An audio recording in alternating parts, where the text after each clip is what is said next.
J-E-L-L-O. The Jell-O program coming to you from Hollywood, California, starring Jack Benny with Mary Livingston, Phil Harris, Dennis Day, and yours truly, Don Wilson. The orchestra opens the program with Where Do I Go From You?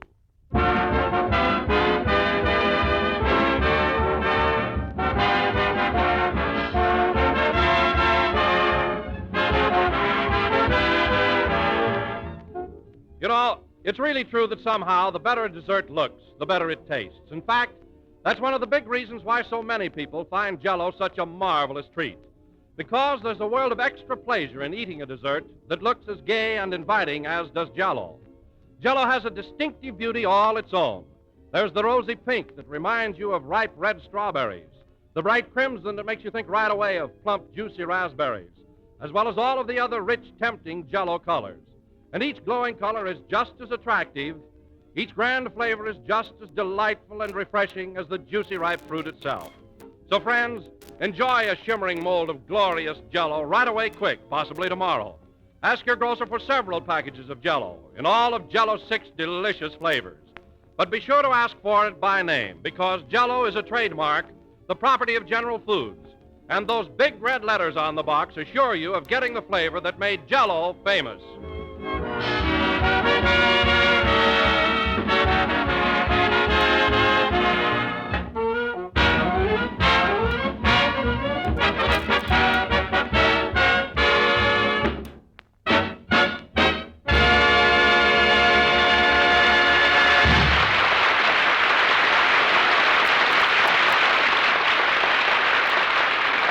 That was Where Do I Go From You, played by the orchestra. And now, ladies and gentlemen, we bring you a man who, after 3 hectic weeks in New York, has returned to the simple life in Southern California and resumed his favorite hobby of raising flowers. I love them. A man who may be seen any day in his Beverly Hills garden, hoeing in his hollyhocks, digging in his dahlias, and puttering in his pansies, Jack Benny.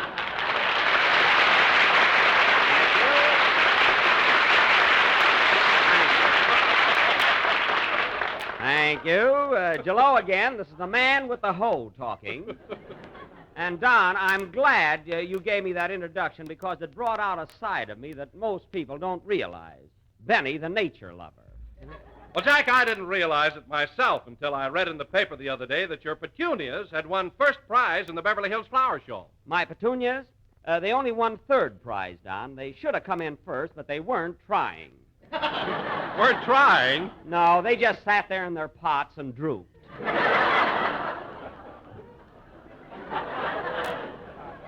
Next year, I'm going to enter nasturtiums. They may not smell so nice, but they're always in there punching. They'll come through. But, Jack, isn't it a lot of trouble for a fellow as busy as you are to keep up a garden? Yes, but it's worth it. Why, my backyard is one of the show places of Southern California. Isn't it, Mary? Especially on wash day. I don't mean Monday. I'm talking about my flowers. Oh, they're beautiful. No kidding, Don. People come from miles around just to look at Jack's roses. They sure do. And Jack is so sweet about it. Children get in for nothing.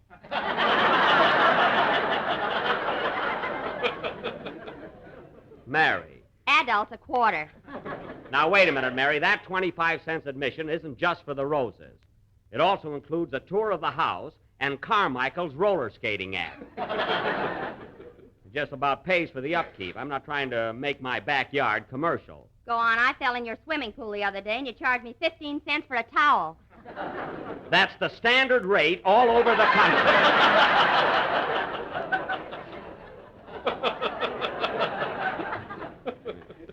Anyway, I was talking to Don about my flowers. Well, tell me, Jack, what else do you raise in your garden besides petunias and roses? Oh, many varieties, Don. For instance, I have some beautiful dianthus caryophyllus. Those are carnations. And then I've got some lovely Bocania cordata. Those are gardenias. My goodness, Jack, I'm surprised that you have such a complete knowledge of botany. Oh, I have. For instance, Don, come here a minute.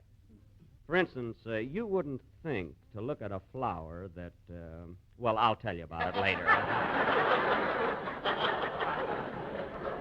It floored me.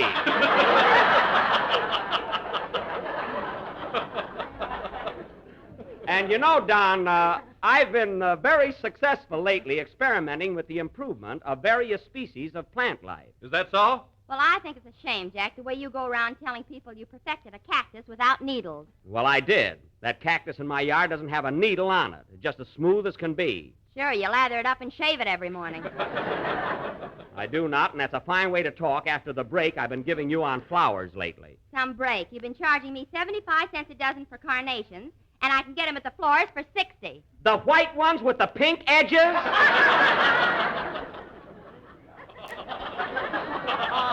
What are you talking about? Oh, hello, Phil. Hiya, kids. What's the topic of conversation? That's topic, Phil. And we're discussing flowers, a subject which would hardly intrigue you. In fact, you know nothing about them. Is that so? I love flowers. You love flowers. Certainly. Why, I woke up this morning in a bed of tulips. Phil, wherever you fall, that's where you wake up. You haven't been interested in flowers since dandelion wine went out.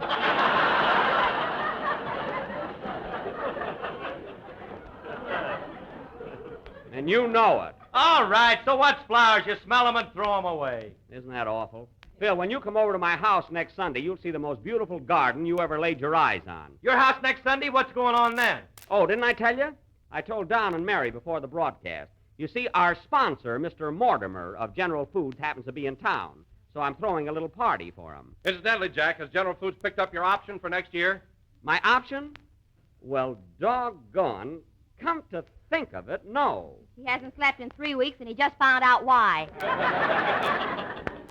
Mary. But you know, Don, this party will give me a swell chance to talk business with Mr. Mortimer. Oh, Jack, who do you think you're fooling? That's the only reason you're giving it. Now, wait a minute, Mary. There's no particular rush for me to sign my contract for next season. I'm not worried. Sure, you can always play your violin in Phil's orchestra. Yeah, I could. Over my dead body. Don't be so smart, Phil. And next Sunday, when you come over to my house, you be very nice to Mr. Mortimer. Am I invited to your party, Mr. Benny? Why, of course, Dennis. I didn't see you. Why didn't you say something? Nobody would throw me a lead. Well,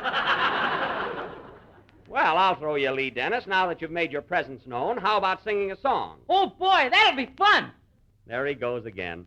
I wonder what makes that kid so happy. Mr. Mortimer is his uncle. He is? Say, that's swell. Sing, Dennis. Gee, I didn't know he was related to our sponsor. I might have known it, though. He's such a smart kid. You know?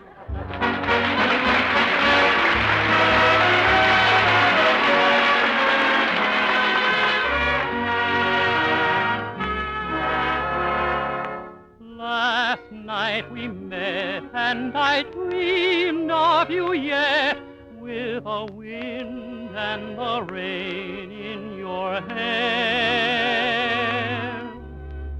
There in the mist, how you sighed when we kissed, with the wind and the rain in your hair. The rain was a song, the wind was a voice, the night was dark and stormy, but how could my heart ever be cold with your 2 arms to warm me?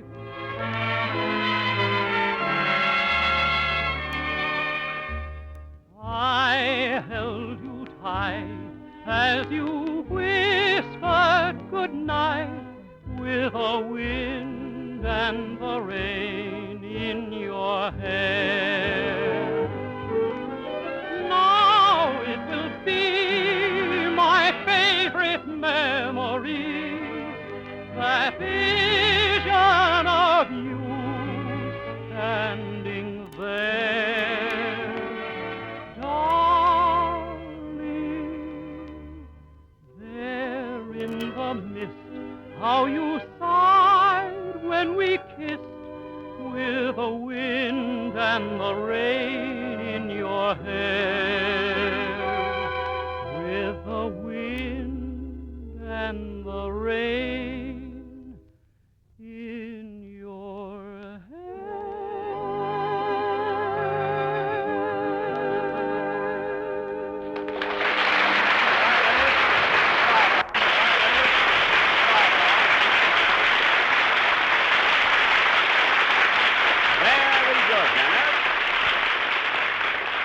Very good. That was The Wind and the Rain in Her Hair, sung by our own little Dennis Day. Denny, I call him. Oh, Dennis, Yes, please? you know, that's one of the most beautiful songs you've done this year. The title is so poetic, The Wind and the Rain in Her Hair. I wonder what that girl was doing out in the rain with all that wind in her hair. Well, Jack, I happen to know all about that.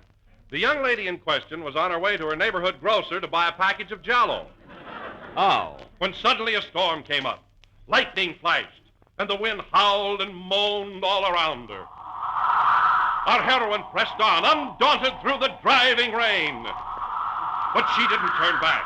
She wanted Jell-O. Jell-O, do you understand? And she's going to get it. Gee. It grew darker and darker, and through the fury of the storm, you could hear her voice crying, Jell-O, Jell-O.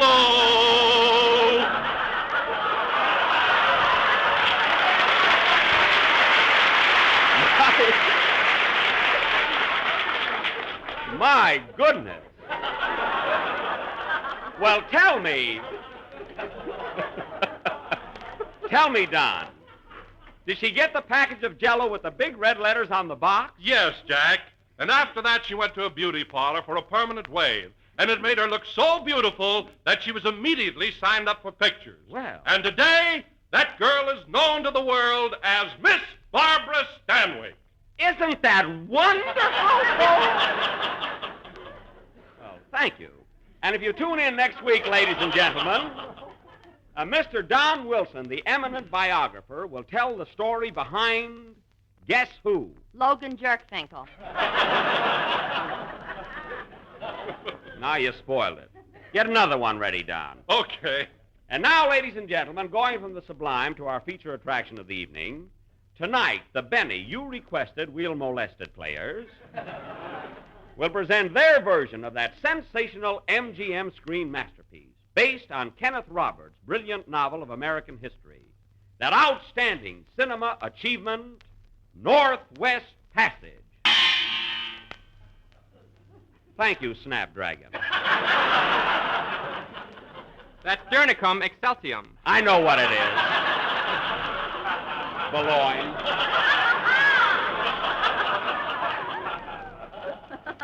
Now, as you may remember, folks, this Technicolor production starred Spencer Tracy as Major Rogers, the famous explorer and Indian fighter. And Dennis, I've got a big surprise for you. You're going to be the star of our play tonight. You're going to take Spencer Tracy's part. Spencer Tracy? Oh, boy! We'll show your uncle just what you can do. What uncle? Mr. Mortimer, our sponsor. He isn't my uncle. He isn't. Darn you, Mary. Well, anyway, Dennis, as I was saying, in our play tonight, you're going to be an Indian guide.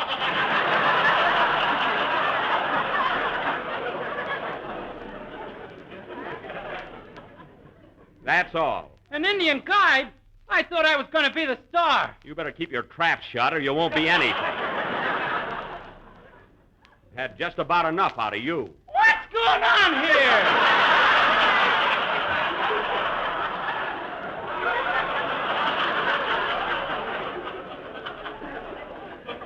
Never mind. Now, getting back to our sketch, inasmuch as I am a very dear friend of Spencer Tracy's, I will naturally play his part. A fine thing to do to a friend. Listen, Mary, I can handle a part. Why, I can do anything Spencer Tracy can do, except possibly play polo. Make it everything. You'll feel better. Okay. Now, Phil, you're going to play Robert Young's part, the map maker of our expedition. You're thrown out of Harvard College, so you join my troop of Rangers. Well, why would I be thrown out of Harvard? That don't ring true. Phil, the trouble we're going to have is getting you into Harvard. The rest will be easy. Now, Mary. Yes, please? Mary, you're going to play the part of a young girl who, as a child, was captured by the Abenaki Indians. And years later, I save you from this hostile tribe. You're some hero. Well, I am. They're very savage Indians. In fact, I almost lose my scalp. What do you care? You got 3 more hanging in your dressing room.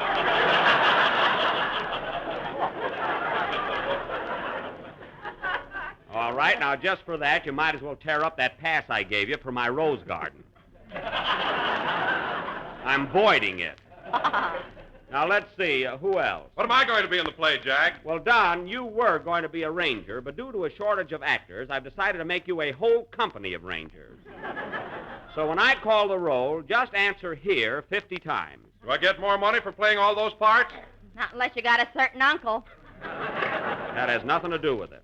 Now, this epic, ladies and gentlemen, will go on immediately after the next number, which will be played by Phil Harris and his orchestra. Hit it, boys. Gee, Mr. Benny, why can't I play Spencer Tracy's part? Get away from me, Dennis, or I'll twist your wrist. Play, Phil. I can't stand an imposter.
That was Loud, played by Phil Harris and his orchestra.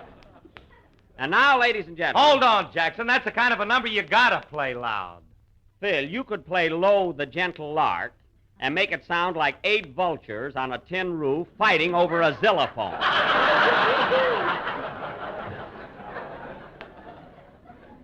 And now, folks... Well, that's just silly. Why would vultures fight over a xylophone? They think it's spare ribs. Does that clear things up, bruv? And now, folks, for our thrilling saga of early American history, Northwest Passage or A Tramp in the Woods. Take it, Mr. Narrator.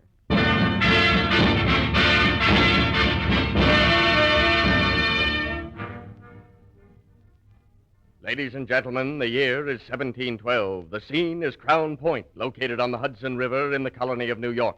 Major Rogers and his famous rangers have decided to wipe out the Abenaki Indians, a hostile tribe who have been ravaging the countryside, burning the farmers' homes, and kidnapping their wives and children. As the scene opens, the Major is addressing his men. Now listen, men, and listen carefully. For years, the Abenaki Indians, a hostile tribe, have been ravaging the countryside, burning the farmers' homes, and kidnapping their wives and children. The man just said that.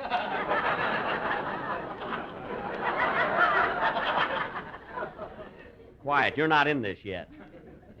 Now, Rangers, here's my plan. We march northward this very day, northward to Lake Champlain and the Abenaki country. It's a dangerous mission, men, and no one knows how long it'll take. We may be gone weeks, months, perhaps years. Who's going to water your petunias?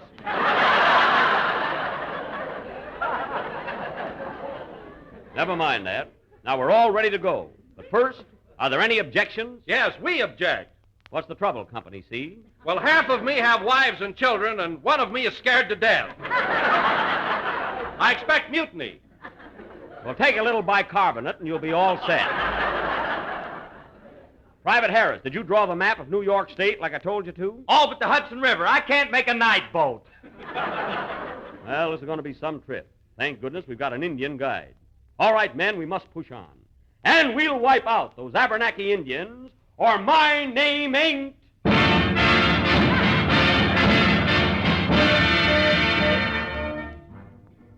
And so our little band of rangers leave Crown Point and march 2 full days northward.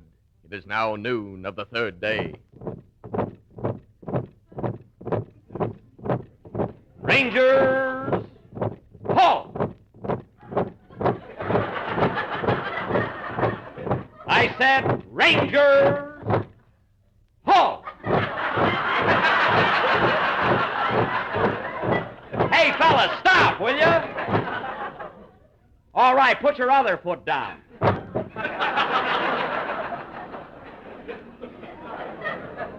What an outfit. Well, this looks like a good place to rest. Where are we, Private Harris? Well, Major, according to my map, that peak just ahead is Mount Shasta. Mount Shasta's in California, 3,000 miles from where we started. We've only been walking 2 days. Hey, we made good time, didn't we? Oh, marvelous. Harris, this is the worst map I've ever seen. Well, if you don't like mine, why don't you stop at a gas station and get one? Because there won't be a gas station for 200 years. Automobiles haven't been invented yet. Oh, that's right. I wish I knew where we were. Now, let's... Look, fellas, a wild turkey. And it nearly hit us. Well, I better ask my Indian guide where we are. Oh, Concopat. Concopat. Ugh, please? Where are we? Do you recognize those mountains up ahead? No, I don't. You're a fine Indian guide. Well, I thought I was going to be Spencer Tracy. That was B.M., before Mortimer. Oh, well, we'll just have to march on, I guess. But, Major, we can't march any more today. Several of my backs are sprained, and most of my feet are killing me. Your rear guard looks a little tired, too. I guess we'll have to camp here for the night. And careful, men. There's probably Indians lurking behind every bush. Oh, Big Heap! Big Heap! That's Big Heap Major.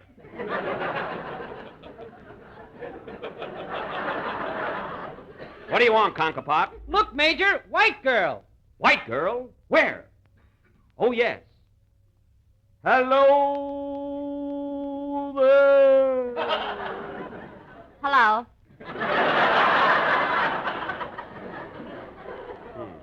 What are you doing in these woods, miss? I was out picking violets and I got lost. Violets, eh? Hey, fellas, look at these Vincas cululatis. Ain't they pretty? Yeah, they sure are. Yeah. Now tell me, miss, who are you? My name is Mary, and I was captured by the Indians many years ago. Please save me. Now, wait a minute. How do I know you're not a spy? How do I know you've been living among the Indians? I didn't get these beads at Magnan's. Well, I guess you can come along with us. But I warn you, it'll be dangerous. We're on our way to wipe out the Abenakis. It's a hazardous mission. I don't care, just so I can get back among my own people. We will protect you. Come on, men. We better push on. Right with you, Major. No, you can't do that. Sure. Gee, those violets are beautiful. May I carry them, miss? That's all those Indians have to see. Oh, that's right. Come on, men, on our way. And we'll wipe out those Abenaki Indians, or my name ain't...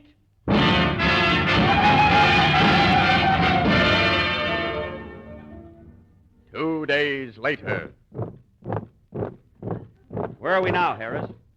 You recognize that lake ahead of us? Well, according to my map, that's a finger bowl at the Brown Derby. A lot of help you are.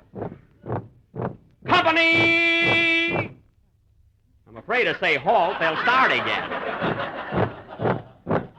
Now cut that out! You know where we are, miss? Yes, that's Lake Champlain. There are a lot of Indians around here, but they're all friendly. Good. Ouch!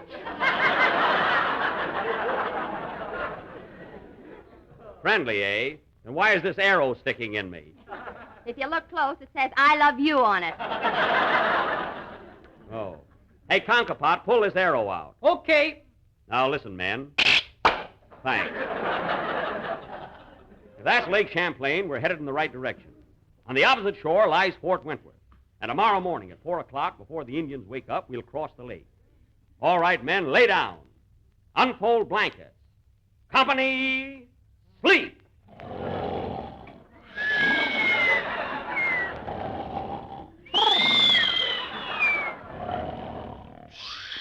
It is 4 a.m. the following morning, and our little band of rangers is sound asleep.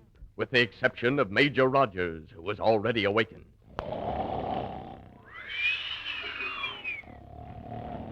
Company, halt!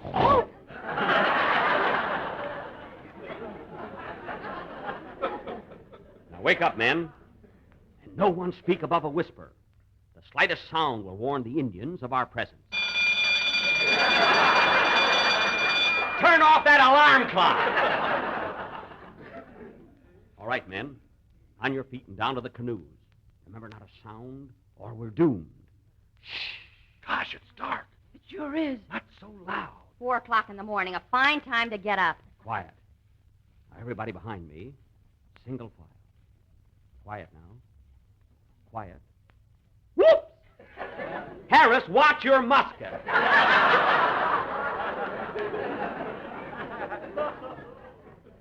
All right, men. Here we are. Now get in your canoes. And we'll wipe out those Abenaki Indians, or my name ain't. Or my name ain't.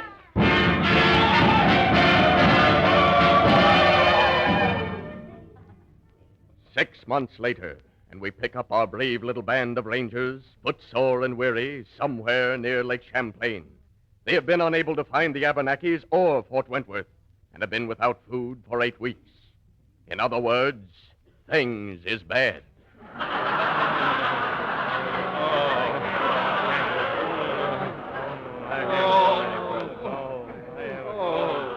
Cheer up, men.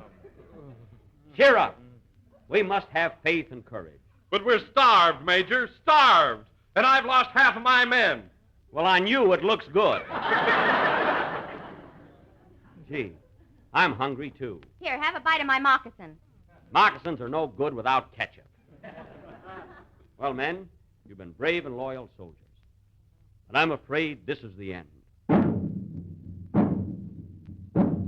What's that? Tom-toms. There must be Indians around here. Indians? Raise your muskets, men. Do not be afraid, Major. These Indians are peaceful and friendly. Good. Yikes! Another bullseye. I'm getting pretty sick of this. Look, Major. Here comes Big Chief and many braves. Oh, yes. All right, men, put down your muskets. I'll talk to these Indians. How? How? We white men no want fight. We friendly. We friendly, too. No catch 'em food many moons.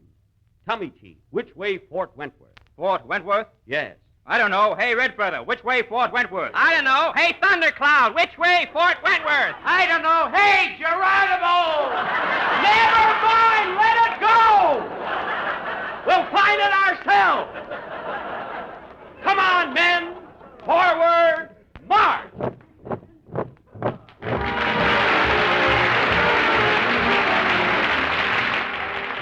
Here, ladies and gentlemen, is a swell way to help add welcome variety to family meals. Just listen to this. The next time you go to the grocery store, glance at the shelf where you've been used to seeing those familiar red-lettered packages of Jell-O. And there on the same shelf, or mighty close by, you'll notice another row of packages also bearing the name Jell-O. These, ladies and gentlemen, are the delicious new Jell-O puddings made by the makers of Jell-O and fast becoming one of the country's favorite desserts. Jell-O, of course, you've enjoyed for many years. You found a world of pleasure in its grand goodness, its delightful extra-rich flavor, as tempting and refreshing as the juicy ripe fruit itself. And I'm sure you'll get an equally big thrill out of these swell new Jell-O puddings. Jell-O vanilla pudding, Jell-O chocolate pudding, and Jell-O butterscotch pudding. So after this, when you buy Jell-O, ask for Jell-O puddings, too, and treat yourself to the smooth, luscious, creamy flavor of these marvelous new members of the Jell-O family, Jell-O pudding. We're a little late, so good night, folks.